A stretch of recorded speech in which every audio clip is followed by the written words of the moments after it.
Hey guys, welcome to the show. I'm excited to be back again this week on a live broadcast.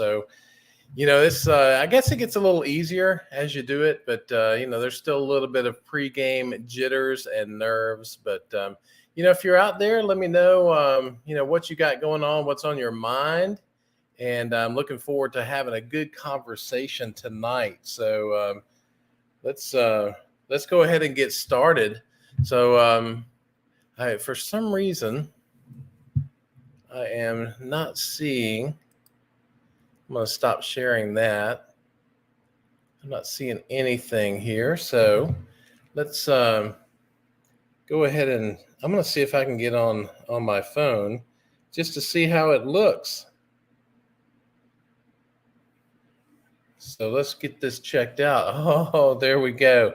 We see it now. It's starting to come alive. So, hey, Kevin Mendoza, it's great to see you, my friend. Welcome to the broadcast. And I see Pat is here.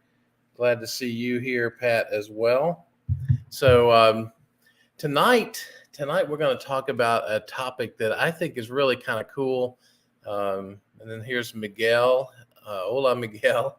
And one of the metrics that I look at is return on invested capital. I know this is like a lot less exciting than the Monday Night Football game, but hey, it's important. It's important to our future. It's important to what we do as investors. So I thought I would talk about that metric a little bit, but let me preface it by saying no metric is perfect. And every metric that we use helps to try to tell the story a little bit. So with that, let's kind of check and see who else is here. We've got Jacob Harrison. In your opinion, do you think defense stocks are a safe long-term investment? Let me hold that for a little bit and have that discussion after we talk about the return on invested capital. If I forget, remind me. I'd be happy to talk through that. And Kevin said he had notifications turned on. That's fantastic, my friend. And Money Mike's Investing. How we doing, Kevin? We are doing great. It is going to be a fun night. I have spent some time actually trying to figure out how to get return on invested capital to be a little bit interesting. So we'll see. You guys will have to let me know how well I do on that. So we've got Zanati. Zanati's in the house. So welcome, Zanati. Jim is here. Jim Betts. Good evening to all, he says. And let's go one more. El Dynamico. Greetings from Sacramento, California. Big fans of yours and Ryan Williams. So yeah, Ryan and I had a conversation today, and so he's a great guy. I really enjoy his videos. And if you didn't catch his video from this morning, in my opinion, it's one of the best that he's ever done. So go to his channel and check that out. It was a phenomenal video. So let's go ahead and get started. I'm going to go ahead and kick this off. You guys ready for a little return on invested capital action?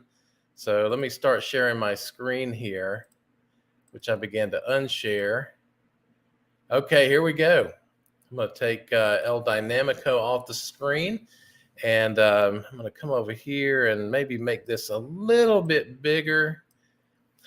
So tonight we want to talk about dividend gold. So we're going, I see Dan Weston's in the house. He says, let's get that bread. I'm going to say, yes, let's get the bread and let's get the gold. So we're going for the gold today. We're going for return on invested capital. I want to talk about over the next few weeks some winning metrics. And I said it early on, but there's no one winning metric. There's no metric that you look at that metric and you say, absolutely, this is the winner. It's almost several different things that you got to look at and put the puzzle together before, at least I do, before I invest in the stock. So let's go ahead and get started then.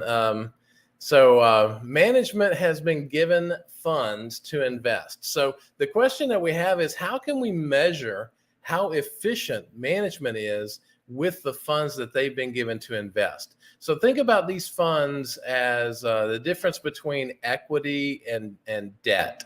So, we give the shareholder, we give the management team equity to start the business, and we give the lenders give them debt, and they put that capital together. They invest in plants, they invest in people, process, technology, all of that stuff comes together. They sell their product, they get a return on it. And the question is, how efficient are they, and how can we measure that efficiency?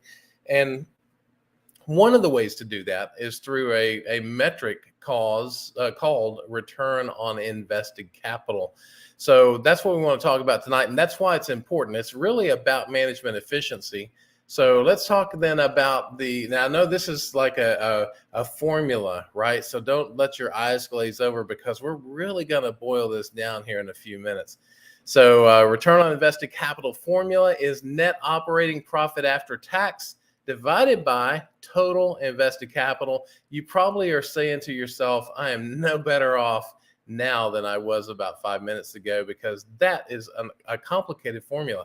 Well, let's take it maybe a piece at a time. Let's go to the next one. Net operating profit after tax, otherwise known as NOPAT, and you can read that formula, but at the end of the day, on the income statement, there are returns related to operations. So operating expenses. And so the expenses and income on the income statement that are related to operations is what this is talking about. There are other things like other income and things like that aren't included in this. So it's really the net operating profit. And then you basically back down the taxes. So it's the after-tax operating profit of the business.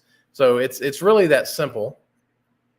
The denominator in this formula is invested capital. That's also a little bit interesting, because you go after fixed assets and non-cash working capital. That's really all there is. So fixed assets are the property, plant, and equipment, trucks, those, and even leases that the company has that are capitalized.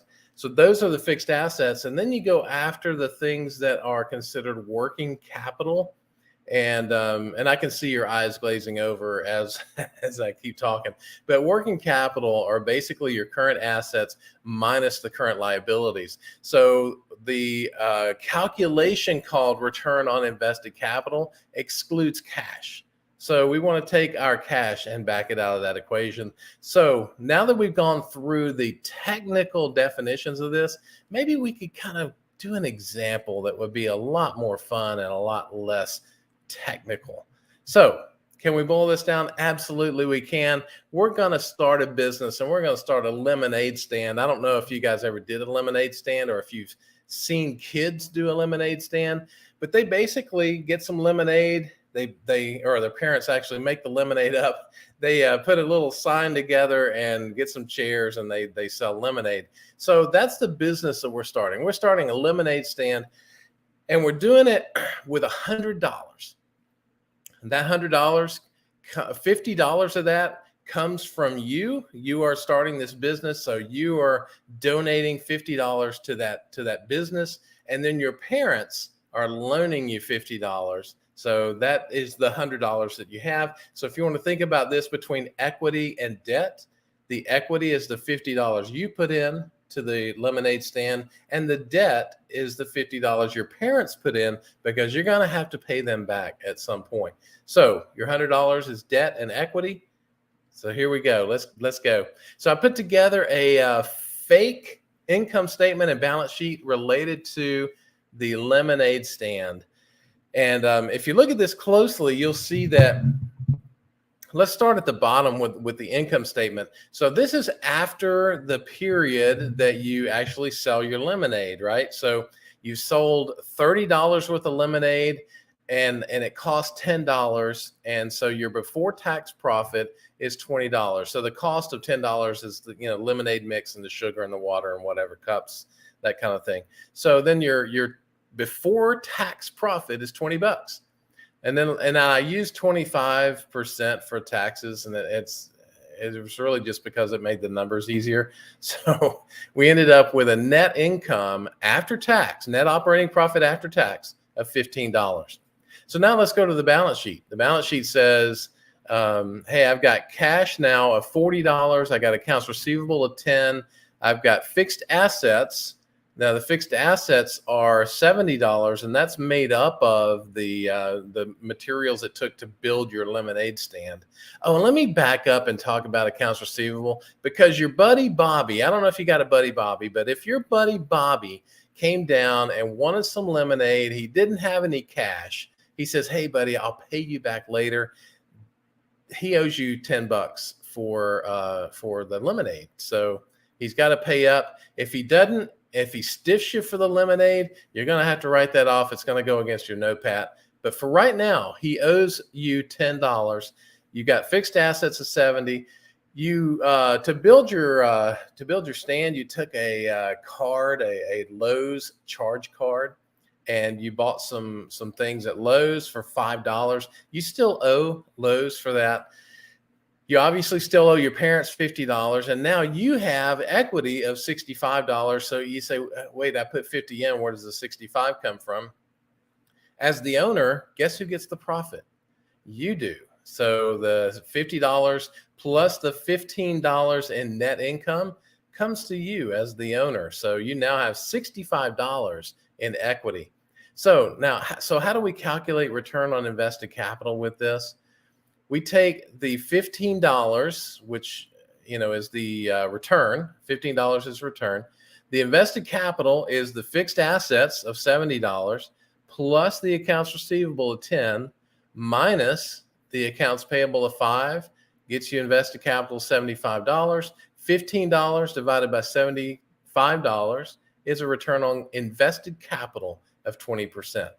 So I tried to make that as simple as I could. Hopefully that worked out pretty well. But then the question is, why? Why does it matter? So what return on invested capital is it examines how a company utilizes its capital to invest and grow further in the future. But there are some caveats. One of those caveats is it is only one metric, and it may not give you a complete story of the company. Also, there are some sectors like utilities and REITs who are capital intensive. They have a lot of capital on their books, and therefore they tend to have lower results when it comes to return on invested capital. And then sometimes companies with low return on invested capitals can potentially improve efficiency with new management. So if you see a company with low return on invested capital and the board makes a change in the CEO or the leadership team in some way, you look at that and you go, wow, there is a lot of room here to improve the efficiency of this business. If this new management team can pull it off, it may be a great investment for the future. So those are ways to kind of utilize return on invested capital. But lastly, just to keep in mind, it doesn't really make a big difference, but it ignores intangible assets like goodwill. So if you got a business that is a merger and acquisition type of business that has tons and tons of goodwill, you may want to keep an eye on that as part of this calculation, because it does not include things like that. So I say all that now to say this. Do you want to take a look at my portfolio's return on invested capital? Just to throw that out to the group. You interested in looking at that? Because if you are, I'm happy to share it. Just let me know in the comments there if I can find it.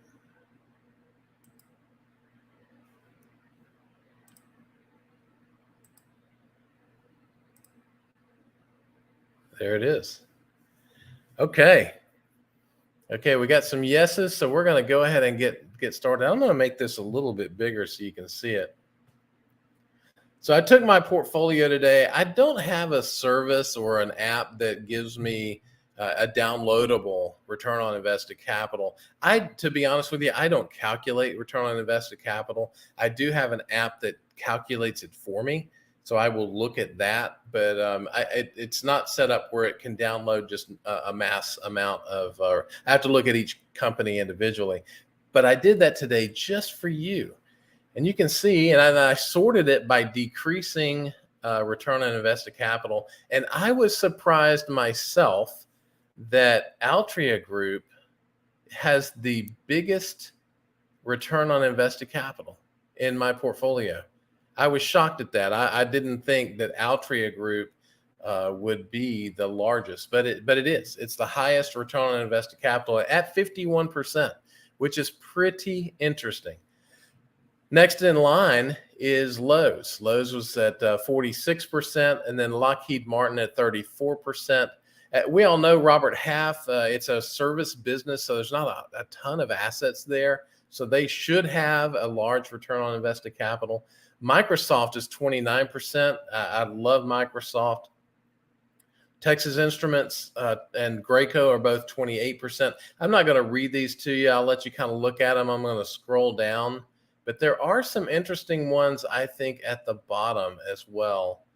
And there's some that I don't have because, like, for instance, ETFs don't have a return on invested capital. It would be the amalgamation of all of the stocks inside the ETF. So, but banks also do not have a return on invested capital. And the reason is that they have, this low cost debt, such as, deposits that account holders have and stuff like that. So the bottom four have none. However, when I look at Prudential, they're a -3%. And, it's kind of interesting because I didn't recall Prudential having a negative earnings, but I went back and looked at their quarter, and their quarter had a gap loss that they that in their normalized earnings, they backed out. And you know how that works, right? Companies can normalize their earnings and say, hey, this was a one-time event. It's not anything you should really hold the company accountable for. And so anyway, so Prudential has a restructuring charge in the third quarter. It was pretty big, and it caused them to have a loss. So the return on invested capital for Prudential is negative. Digital Realty, it's a REIT. So, we kind of expect that to be low. Stanley Black & Decker, we know they've got issues. We expect that to be low. Realty Income, another REIT. Kilroy, another REIT. Raytheon was a bit of a surprise to me. So I'm going to have to dig into that one further, that they've got such a low ROIC. And then we have Pinnacle West and Atmos Energy, who are two utilities. So, and then we have WEC Energy here, WEC is also kind of low, and they're a utility. So those are the ones that are in my portfolio. Again, it's not the holy grail of formulas, but it does tell a story. And as you put all of these formulas together that we're going to talk about over the next 5 weeks, you can begin to ask questions around, what's driving those in those stocks, and drive you to further understand the company, the management team, and how they are making money for you. So hopefully that was helpful. I'm going to take this off the screen now. So we're going to talk about a couple of things today. One of those is we're going to talk about what's coming up this week. There's some interesting economic data coming up this week. And we're also going to talk about the earnings. But before we get to that, I'd like to kind of hear what you guys are looking at in terms of buying or even selling stocks this week. And I may even share some thoughts about one I'm looking to sell here in a few minutes. So let me know in the comments what you're thinking in terms of this week, and whether that's on your plate at all, whether you're looking to buy or sell anything this week. So let's see, we've got I think I've talked to all of you guys. So Jim, let's see what Jim says. Would be interested in knowing if platforms like Seeking Alpha or Morningstar do the work for you and where to find it. Great question, Jim. You just hit the nail on the head. Let me take you to where I actually get it.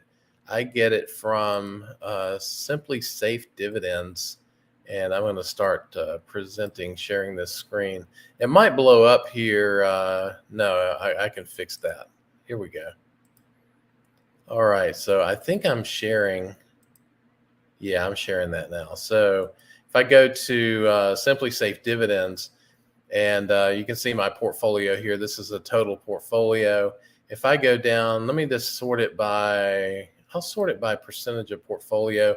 You can see that the VU Vanguard S&P 500 index is the largest one that I have. But let's take a look at Lockheed Martin. It was one of the top ones from the list. In Simply Safe Dividends, I go in here basically, and it's got a lot of information, really cool information. It is not cheap, I will say that. But you can see it's got, earnings per share. It's got the payout ratios. It's got sales growth, shares outstanding, sales. And then I come down here to return on invested capital. And you can see that Lockheed Martin is typically well above normal in terms of return on invested capital. So pretty solid company from my perspective. So I don't know if that's helpful, Jim, but that's where I get it. So Ryan Williams is in the house. Hey, welcome, Ryan. Let's see. So we have Zanati's asking, should we press the panic button on Kilroy? It's my perspective on Kilroy, and then let's take a look at that. I think it's really important. I'm gonna hopefully you can see this. No, I'm sharing the wrong screen. Pardon me, guys, as I kind of shake off the dust. I'm going to stop that share, and I'm going to share a different screen, which is this one. Okay, so I should be sharing now the Morningstar app, and I was looking at Prudential earlier. So let me look for KRC here. So Kilroy Realty Corp. Here's a couple of things to keep in mind with Kilroy. So first of all, when I look at, I don't want the chart, I want the summary. Okay, and then the full report. So no, that's not what I want. I want this right here. I want to see that the fair value of Kilroy is $63. It's trading currently at around $28. And yeah, I get it. The fair value is only an estimate, but when it's, what was it? 56% discount. I mean, that's a pretty big divergence, right? I mean, if it was like a 3% discount, you could say, well, it's, whatever, but man, 56%. I think there is a lot of value in Kilroy that is not priced in. And I think mainly that's because Kilroy is in this commercial office space rental business. And my guess is, and again, it's all a guess, but my guess is that in the next 5 or 10 years, we're going to see this kind of pass by. This is really coming out of the pandemic and people not going back into the office to work. And at some point, that's going to, kind of right itself. But the other piece that I like about Kilroy is that they are in like modern and, environmentally friendly office spaces. So they're not in these, office spaces that are older and not attractive. These are attractive, modern, energy efficient places for people to have offices. So I think in the long run they're going to do just fine. And obviously they have a little bit of volatility here. We've seen them go up into the high 30s, and now they're back into the I guess high 20s. But I may even pick up a few more shares down around here. My average cost on them is about just a little under $30, $29.99, I think, actually. So, yeah, that's kind of what my thoughts are on Kilroy. I'm not pushing the panic button on them. As a matter of fact, I might even pick up a few more shares. But again, I don't back the truck up on Kilroy either. It is about 1% of my portfolio. It's not, a huge piece. So, I wouldn't back the truck up, but I wouldn't push the panic button either. I mean, we're in this for the long term. Plus, you're getting a pretty decent yield to wait. And I think they're going to do just fine. That's my opinion, though. Great question. El Dynamico, I'm embarrassed to say that I am down 23% on Walgreens Boots Alliance. Well, my friend, you're not alone. And it doesn't, we've all got our own Walgreens Boots Alliance. I've got Whirlpool and Stanley Black & Decker. Those are my Walgreens Boots Alliance. So we all have some of those. Don't be embarrassed about it. You got really three choices. And those three choices are, am I going to hold right here? Do I add more and average my cost down, or do I get out? Those are really your three options. And so you just have to look at that. What I do is I look at the future, and I look at, where the management team is. I look at their strategy. I don't own Walgreens Boots Alliance, but it's really because of just this competition in that space. I mean, you got CVS, you got Walgreens, and Rite Aid. Rite Aid might not even exist anymore. But these brick and mortar, stores like this are really struggling. And so I really don't see a path forward for Walgreens Boots Alliance. So therefore, I don't invest in them. Doesn't mean it's a bad investment. And, any stock at a certain price, it could be worth it, right? So, but I don't personally invest in them. That's just kind of where I am. But I would say you got three choices, and doesn't mean that you've done anything wrong. It just means that you now have a chance, right, to make a change and then learn from that mistake. And even if it costs you the 23%. I tend to think of things like that as tuition for a college course. So if I buy a stock and it plummets and I miss something, and then I look and I figure out what that is, and then I sell out and I go to something else, the cost of that, the loss of that is tuition. And hopefully I get to pay that tuition while my portfolio is low and the costs are low, so that when my portfolio grows bigger and bigger and bigger, I've learned a lot and I've experienced a lot that I won't do in the future. And so I just want to encourage you about that, because this is really about learning, right? We're all learning every day. We're learning. And the more you learn, the fewer mistakes you make. So, or at least the smaller they are. Sorry to ramble on about that, but I just wanted to make sure that I shared that. So Kevin is buying Hormel, and I think that is SCHD. Correct me if I'm wrong. I think that dollar sign is an S, but it may not be. And O. So let me look that up. Hold on. You may be it may be something else. I'll look at CHD. Oh, Church and Dwight. Okay, there you go. So it is not SCHD, it's Church and Dwight. Church and Dwight, I guess, is similar to maybe like a Procter and Gamble. So that's great, man. Nice work. Jim is buying McDonald's, JP Morgan, Lowe's, MFC, and CNHI. I'm gonna have to look those up as well. You guys are stumping me tonight. Let me go here. Now I can't remember what they were. MFC and CNHI. MFC. Manulife. I don't think I've ever heard of that. Here, let's take a look at that. I want to learn with you guys.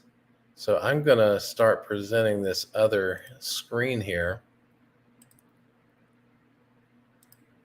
Let's take a look at Manulife. Manulife is borderline safe, 5.68% discount dividend yield. It's got a nice dividend growth though in February 23. They have a great 5-year dividend CAGR up 10%. They did have a little bit of trouble during the great financial crisis, but who didn't? They are Canadian, and well, it looks like they're about to raise their dividend again if they stay true to their plan here. They go up, they have 4 quarters and go up, 4 quarters and go up. They are in their 4th quarter here. Looks like it may be undervalued according to Simply Safe Dividends. 41% payout ratio, not bad. The free cash flow payout ratio looks fantastic. So that's not a bad pickup. Wow, look at that, 24% return on invested capital. Great job. So yeah, that looks pretty good. I'm not really clear on why Simply Safe Dividends has it rated borderline safe, but I've got in my portfolio some borderline safe stocks as well. So it's all good. And then the last one is CNHI. Let's take a look at CNHI. CNHI. Yeah, that one I don't know much about. It's an industrial, ag, and farm machinery. It's unrated. That means that they don't follow it at all. So, yeah, that's one I'd have to look into a little bit more. So, we'll move on. All right. So we have Kevin saying good evening to Ryan. Oh yeah. Ryan is also a huge fan of KRC. So, it's good to kind of be a part of that. And hello to John J. Welcome aboard. So he's asking thoughts on Tyson and its drop. Yeah, Tyson had a rough time. I mean, it's down in the mid 40s. I don't know. I used to own Tyson. I think I've told you guys that before. It's been about maybe a year and a half ago that I sold out of Tyson. It was mainly because of the earnings call, not the earnings call. It was mainly because of their Investor Day program where they were talking about all of this cool growth stuff they were going to do in the food business. And I was like, dude, I don't know. I don't know. And so I sold out of my Tyson shares, and now they're down. And sometimes you get lucky, right? And that's kind of what happened to me there.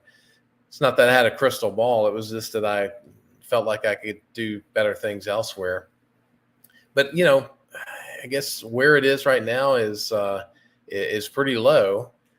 I don't see a path forward for them. And I guess the way I look at it, John, is I don't necessarily buy cheap stocks.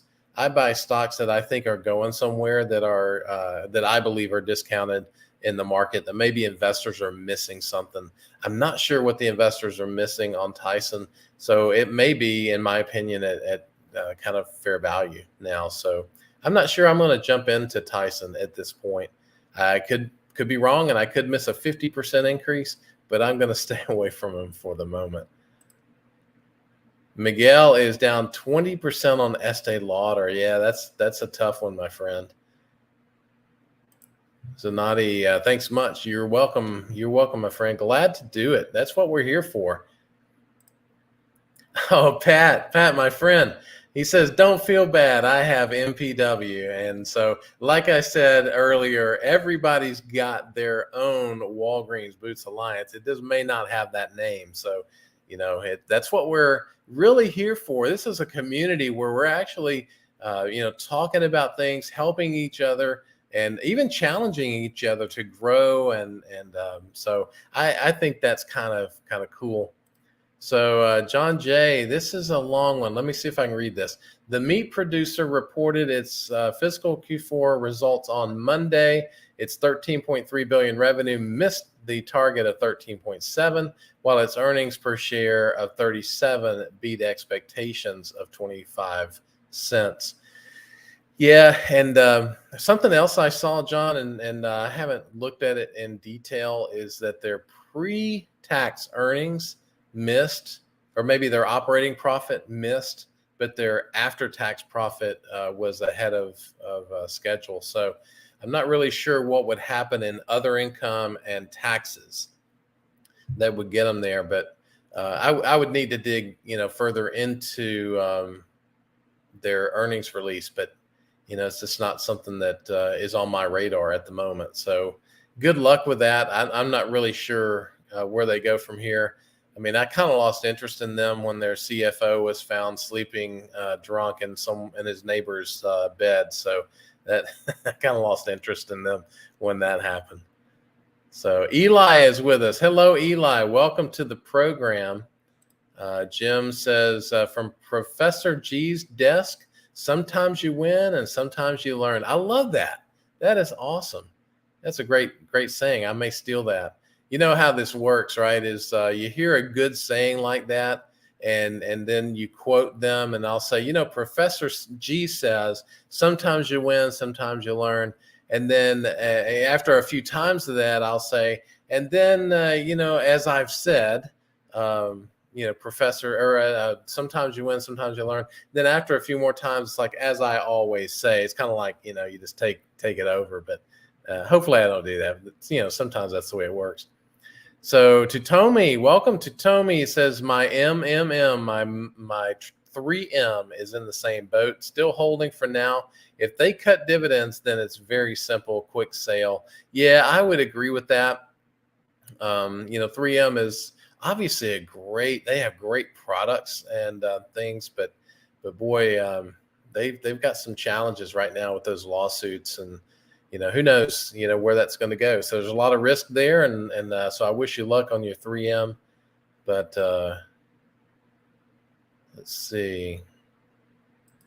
So El Dynamico, at the moment, I'm watching the new CEO closely, so that's good.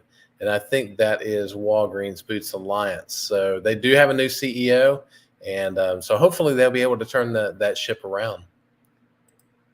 Yeah, John, Manulife is a Canadian insurance company, so we picked up on a little of that, I think. So, and then you're asking, do I like insurance companies? I do, actually. I own Prudential. I don't, have a ton of them, but I do like Prudential. I will say, though, that Prudential is in kind of a restructuring mode at the moment. And let me just say this. I'm not sure I understand their restructure. It's very technical, and it may be at a place where if I don't really understand it, then how do I get an opinion around whether they can carry it forward or not? So I've got to spend some more time with it. They put a video out. It's on their website if you want to go see it. It's not long. It's maybe 4 minutes. It probably needs to be longer because it wasn't long enough for me to understand what they were really talking about. So I'm sure, people who are like dynamos in the insurance business may understand it, but it takes me a little while. So yeah, I do like insurance companies, but I don't have a ton of them. Hey, Ben, good morning from Japan. I would say good evening from Alabama, my friend. Welcome to the broadcast. So, Jim says Tyson's earnings weren't stellar this morning. That is absolutely true. Miguel, Kevin, any thoughts on ROL, WDFC, and CPB? Probably not, because I don't recognize those tickers. So let me just for the sake of clarity, let me go here and look at ROL. If I can get to it. Here we go. ROL. That's Rollins, I think. Yeah, Rollins. Rollins is a pretty good company, actually. I've seen some. I think my buddy Ryan has talked about them, and they look pretty solid to me. So, but I have not looked at them in depth. So I would say, yes on ROL, WDFC. Let's see who they are.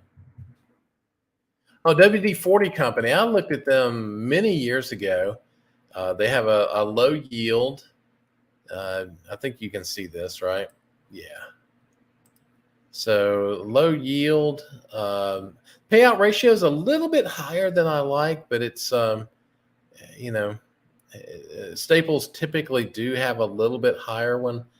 They have a 9% 5-year dividend CAGR. I do look at the 5-year CAGR, and then I kind of weigh that against their latest. And so that dividend increase is looking pretty nice.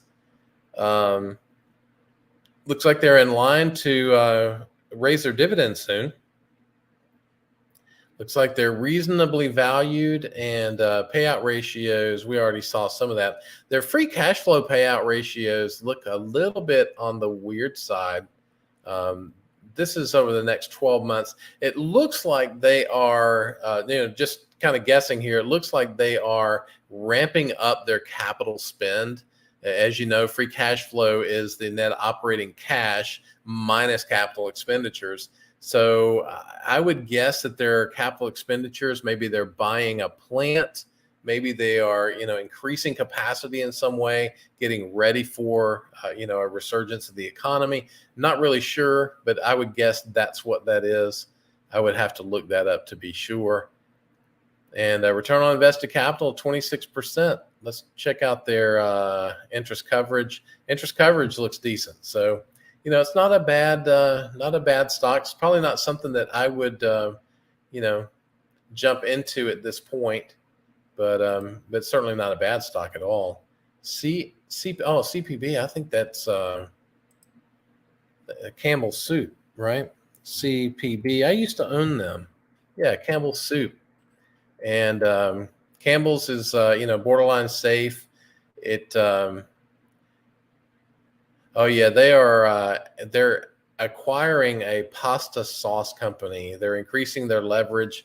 I would, I would, be a little cautious on that, but just make sure that it's a strategic fit. I've not looked at it in detail, so I can't speak to it one way or the other.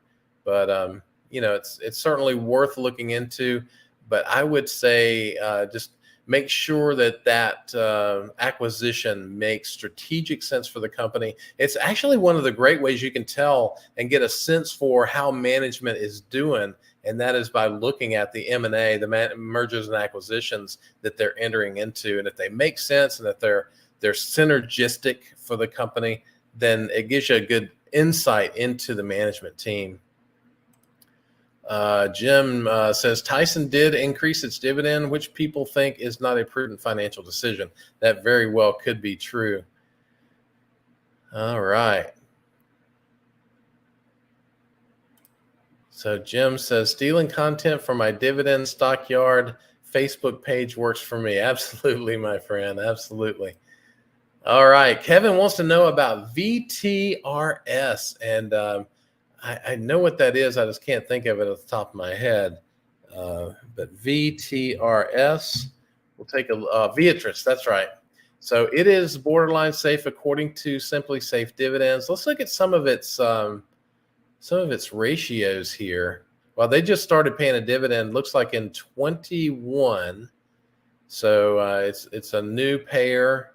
They didn't increase it. They haven't increased it since January of 22.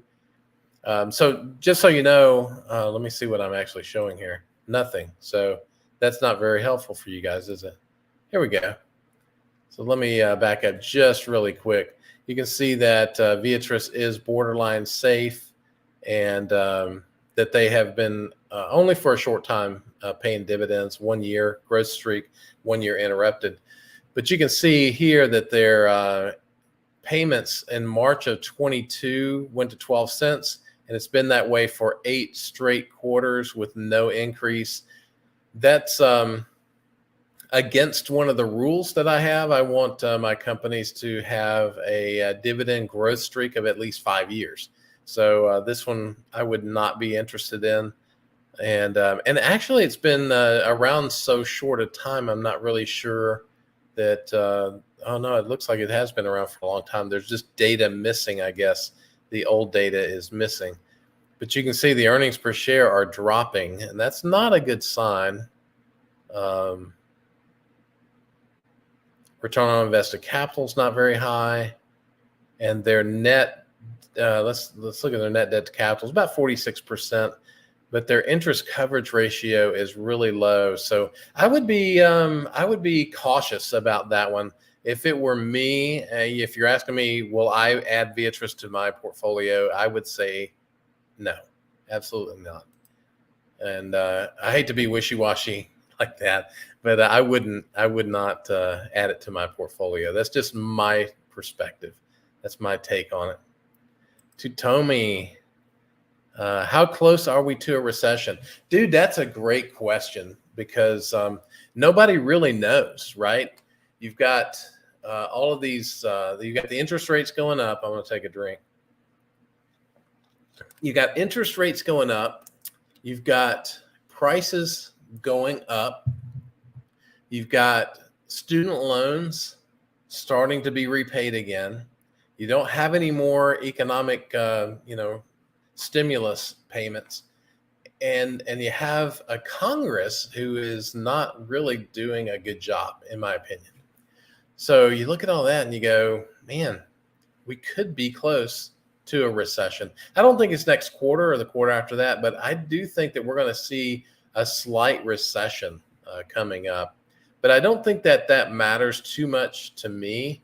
I do look at high level macroeconomic indicators, but I don't come in and out of the market based on them. I come in and out of the market based on the companies that I want to invest in at the price I want to invest in them at. And so are we close? I don't know. We could be. But later on in the broadcast, we're going to look at the things that are the big announcements that are coming this week from the CPI and the PPI. And then we're going to look at which companies are offering earnings this week. So let's see. Jim says MFC has a footprint in the U.S. as John Hancock. Okay, got it. Yeah, that's an insurance company, I believe. What's your thoughts on Pfizer? It hit a new low, and I'm not wild about Pfizer. There's a lot of those biotech companies out there. I like Johnson & Johnson. I mean, if I were to invest in the stock in one of them today, it would be Johnson & Johnson. So I don't know. There's a lot of them out there. I'm not going to give quotes on them here because I will miss one. But I would say that there's a lot of, Merck is even better, I think, than Pfizer. So take a look at some of the other ones. Look at the entire population and pick what you think is the best. And this is a great time for me to kind of get on my soapbox a little bit. And I see a lot of folks going after cheap stocks.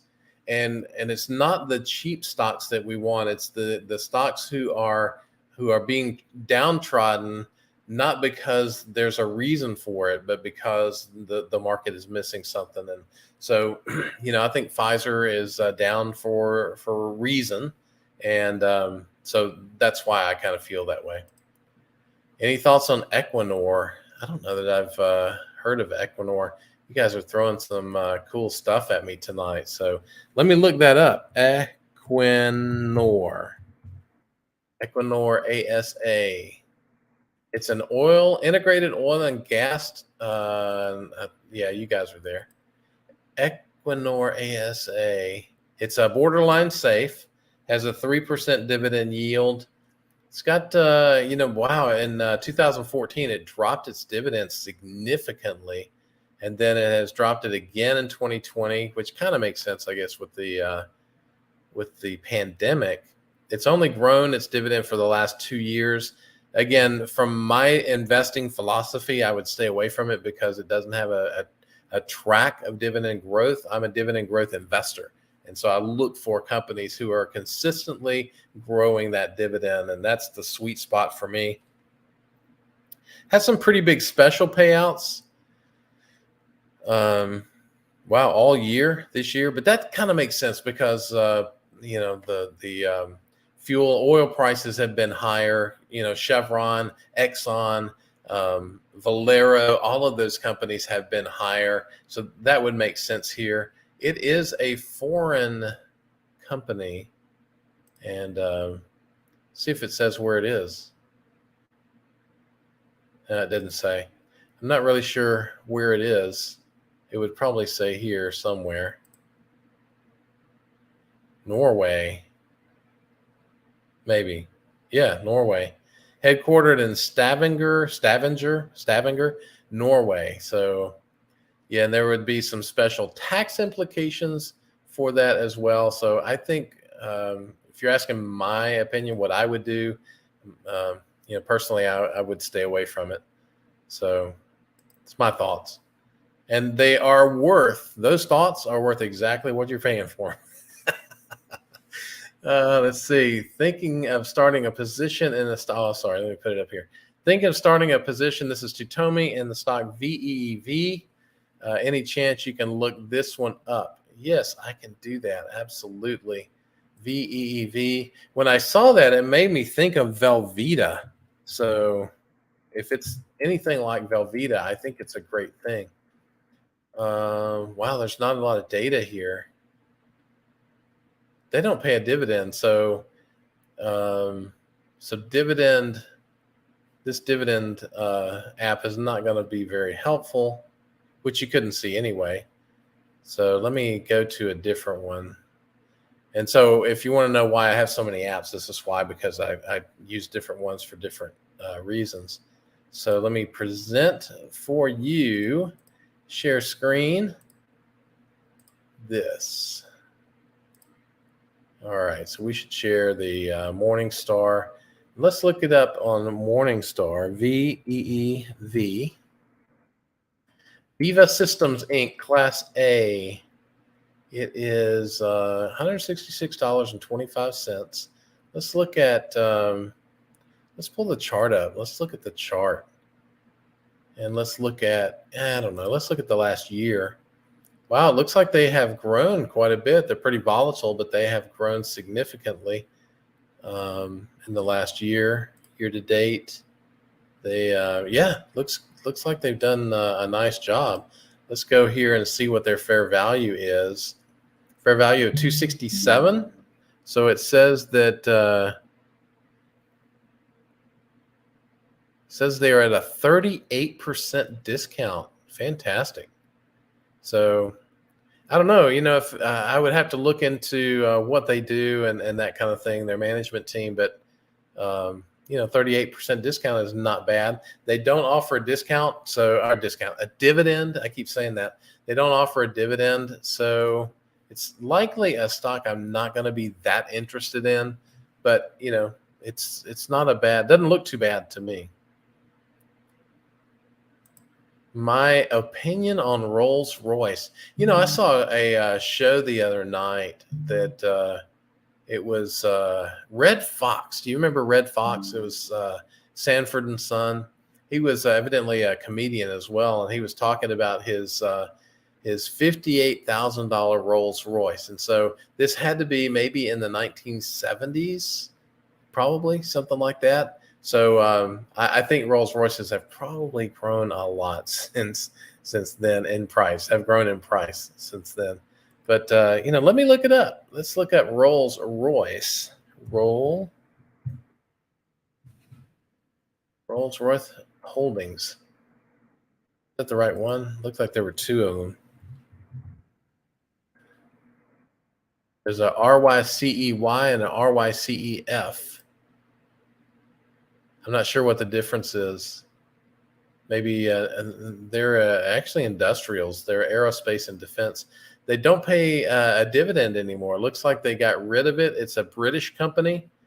So now I think Britain has a special tax status where I don't think that, don't quote me on this, but I don't think there's a special tax for owning it. But they have stopped their dividend, and I'm not sure why. The return on invested capital has gone out of this world, but it makes me think that there is a lot of volatility.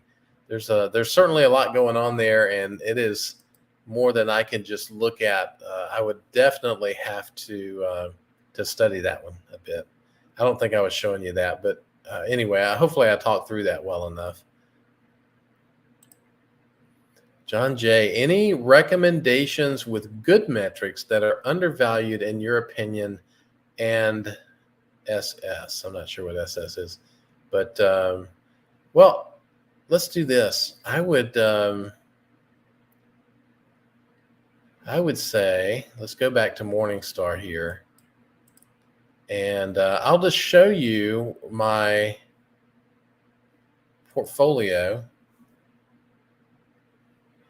And if you haven't seen this, it's a Morningstar's portfolio. Shout out to Jim. He has joined the bandwagon on Morningstar. But I have put my portfolio in here, and I can create my own special views. And I look at valuation here. So you're looking for good metrics. The companies that I'm actually own are that have the lowest. Let me describe this real quick. Morningstar has a fair value calculation, and then it takes and you can see my cost per share is 29.992. The current price is $28. I've got a targeted buy in here at $30, so it's red, right? It is. Make sure you're seeing all this. Good. So it alerts me that I've put a nebulous number of $30 in there to begin looking at whether I should buy some more of Kilroy Realty. I tell you the one, now I have not added any Medtronic since, my initial, I may have bought it twice. I have 150 shares of it or so. So, it's certainly one that is undervalued, but one that I believe is undervalued that has good metrics and also pays a really nice dividend is U.S. Bancorp. So if you're looking for a nice bank in your portfolio, some financial stock, U.S. Bancorp is not a bad place to park that money. Its fair value is $52. Currently trading around $34. My cost per share is $33.93. So I'm positive by 7 cents on every share that I own. And then, I have it flagged here for $35. So it lets me know that. So I would say my favorite would be U.S. Bancorp. I would also point out RTX Corp. I do like them. We noticed earlier that they have a low return on invested capital. So, so I'll caveat that by saying I need to take a look at that. But, and then Altria, if you don't have any and you need a high dividend payer. I mean, look at this. I have 1,000 shares of Altria. I'm not going to add any more regardless of where the price goes. But, dude, that is quite a dividend payment when that comes in. And, so I think the best one is, from my perspective, would be U.S. Bancorp. Next in line would be RTX Corp. Hopefully that's helpful. Let me find out where I'm at here. There we go. Okay, back in the saddle. So let's see. Okay, AOS. This is from Mountain High. So welcome to the broadcast, Mountain High. I'd love to add more, but every time I run a valuation model, I get a fair value of around $40. Am I missing something? I understand that they're going to have some great growth going into India, and that's very possible. So let's go and take a look. We'll take a look at Morningstar and see what they say. AOS. AO Smith, $73.38. Let's take a look at, they're saying a fair value. Oh, and they don't cover them. This is a Q. The Q rating is a quotient or a qualified or something. I don't know what the Q stands for, but it basically is an algorithm that they use. They're saying it's $65. But I don't know that I would trust that a whole lot. I'm trying to think if there's something else. So let's try this. I mean, I will kind of start this tonight with you guys. I'm beginning to look at an app called Tip Ranks, and that's where we're gonna get kind of our stuff.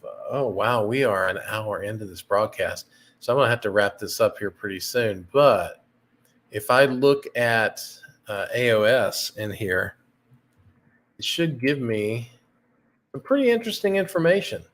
It's basically got a hold rating. It's got, analyst forecasts that say it'll go as low as 74, 79.50 is the average, and 85. There are a lot of analysts here. Let's look at the analysts who are, I can't do that. Never mind. So Again, this is something I'm just playing with, so this is not giving me the info that I was looking for.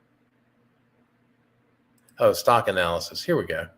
So it says it's going to be an outperform at 10, and so that may be why their their price is so high. I'm not really sure, but so yeah, I think there's a lot of momentum behind the stock, although it doesn't sound like there are the financials to back it up. So maybe that's the issue. I'm not really sure. I'd have to look into that more. Mountain High. Let's see. I'm going to pick maybe one or two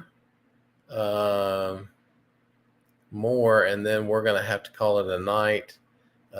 Billy has joined us. It's great to see Kevin Burgess video. I started a position in Hershey at 185. Would you add to the position at this price now? I kind of think I would. If I started a position in Hershey, I've always wanted to own Hershey because I love chocolate.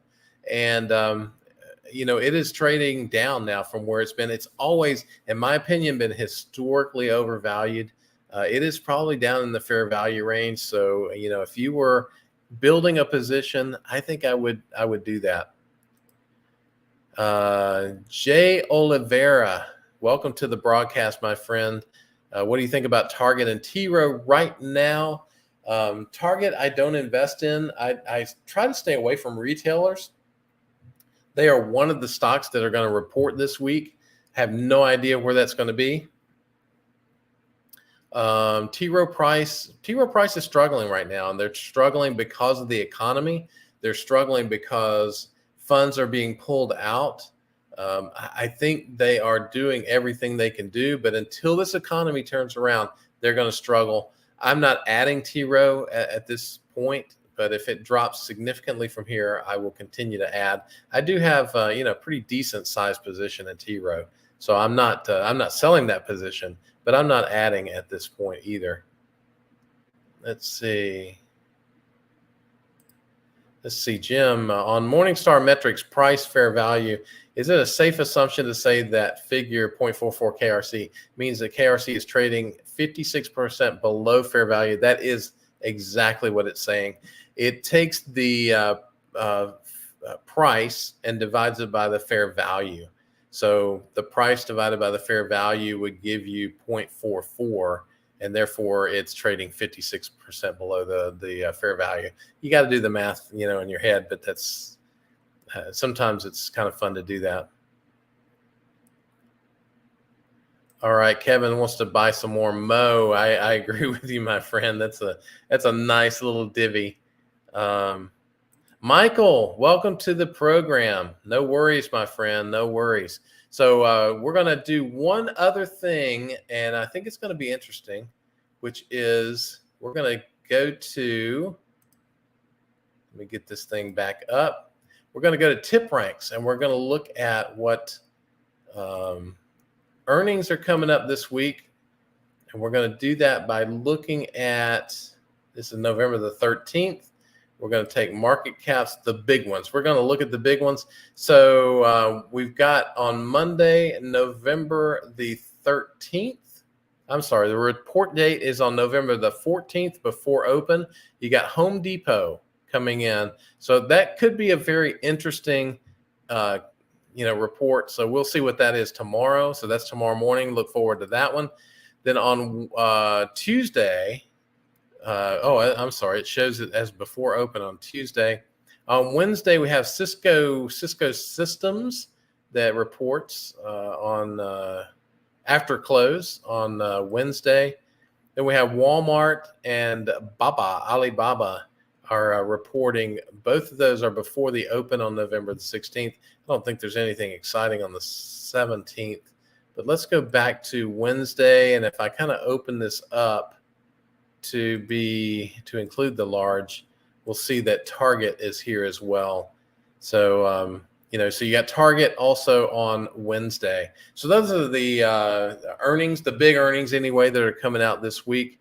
Also, let's take a look at the economic calendar, because you're going to want to know about this. We're going to look at the 3-star And we're going to look at today and this week. So we're going to see Wednesday. Let's see, today, tomorrow, and this week. We're going to look at Tuesday. Tuesday is tomorrow. So Tuesday, tomorrow morning, the CPI will come out. The target estimate is 3.3. This is a big deal because if inflation comes in higher than 3.3, you're going to see a real downtick in the market. If it comes in below 3.3, you might actually see an uptick in the market. If it's right at 3.3, probably not a lot. But the inflation reading is going to be really important tomorrow. It's coming out at 7:30 Central Time, 8:30 Eastern Time. So keep an eye on that and know that the market could swing big one way or the other based on that CPI reading tomorrow. Wednesday, we have retail sales coming out, so that could be interesting. Then also on Wednesday, I think the PPI, which is the Producer Price Index, comes out. That's really more of a forward-looking inflation indicator, but on Wednesday, that also comes out. We have jobless claims on Thursday, so it's going to be a big week. These macro items are going to move the market this week. And I don't know why building permits really would move it, but they say it's a three, whatever that is, three bulls, maybe. I'm not sure. So there you go. There you have it, my friends. We have a lot going on in the economy this week. We have some earnings coming up this week, and so keep an eye on your portfolio. Let's see. Ex-Dividend Dad has joined. A wizard arrives exactly when he means to. Hey, absolutely, my friend. Welcome. Welcome to the broadcast. Let's see what Jim has to say, and then we'll probably close it here. Inflation reading will be indicative of whether or not the Fed will continue to raise interest rates. That's exactly right. So that's the conclusion, and that's a great point, Jim, is that if inflation continues to be higher than what they're expecting, they will be kind of torn. Torn's not the right word, but they will lean toward raising interest rates more. And then if it goes down further, then the market's going to take over and it's going to say, oh, they're going to start decreasing interest rates, which I'm not really sure they're going to do that. But so then you'll see the market shoot up. That's exactly right. Okay, guys. Well, it has been a great time. We are running a little bit over, but I'm glad you joined me, man. I really enjoy these times with you guys. Thanks for throwing these questions out. As I do these more, I think I'm going to get more comfortable with it. But so just stay with me during these few weeks as I'm trying to get all the bugs worked out and the kinks worked out of this thing. So it's great to see you guys, and I will look forward to seeing you on a video this Saturday. Have a good night.